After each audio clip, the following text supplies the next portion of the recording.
Avec leur cartable bleu au logo de l'UNICEF, ces enfants font le trajet pour se rendre dans leur école en périphérie de la ville de Wallam, au sud-ouest du Niger, en proie à la violence djihadiste depuis 5 ans. Grâce à un programme les regroupant dans de grands centres scolaires, ces jeunes déplacés sont de retour sur les bancs de l'école. J'ai plus de 90 écoles fermées. Donc cette situation a poussé la direction régionale à songer à une riposte. Et cette riposte, n'est-ce pas, est appelée éducation Tillabéri. Et c'est avec une feuille de route. Donc cette feuille de route, n'est-ce pas, a créé les centres de regroupement au niveau de la région de Tillabéri, dont 3 centres de regroupement au niveau donc, de Wallam. Ces enfants viennent de 18 villages proches du Mali, dont les habitants ont trouvé refuge fin 2021 à Wallam, fuyant les tueries des groupes djihadistes qui ont entraîné la fermeture des écoles. Ici, les cours ont lieu dans des hangars ou des classes rudimentaires, équipées de tables et de bancs offerts par des ONG, mais aussi à même le sol.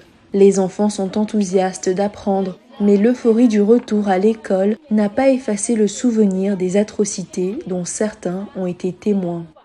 Ici, dans ce centre, à part le programme officiel, nous enseignons l'appui psychosocial aux enfants qui sont en situation de stress. Et encore de cela, cet appui-là permet à l'enfant de se relaxer, de se distraire face à certains problèmes qu'il a vécu en amont. Ils ont été traumatisés par les événements qu'ils ont vécus, parce que certains ont vu leurs parents tués, fusillés devant eux, et ça les a marqués. Et donc ces enfants, on ne peut pas les laisser comme ça.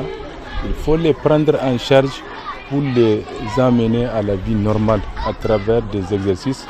En plus de cet accompagnement, garantir une bonne éducation est primordial.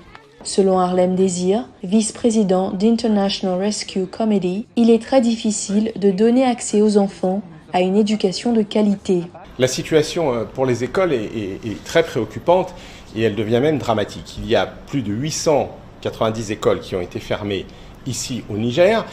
Comme une alternative, beaucoup d'enfants ont été regroupés dans des centres scolaires, mais où il est beaucoup plus difficile de leur donner accès à une éducation de qualité. Nous faisons ce travail d'appui au système scolaire du pays pour faire en sorte que, à tous les niveaux de la scolarisation, les enfants puissent rattraper le retard qui s'est accumulé.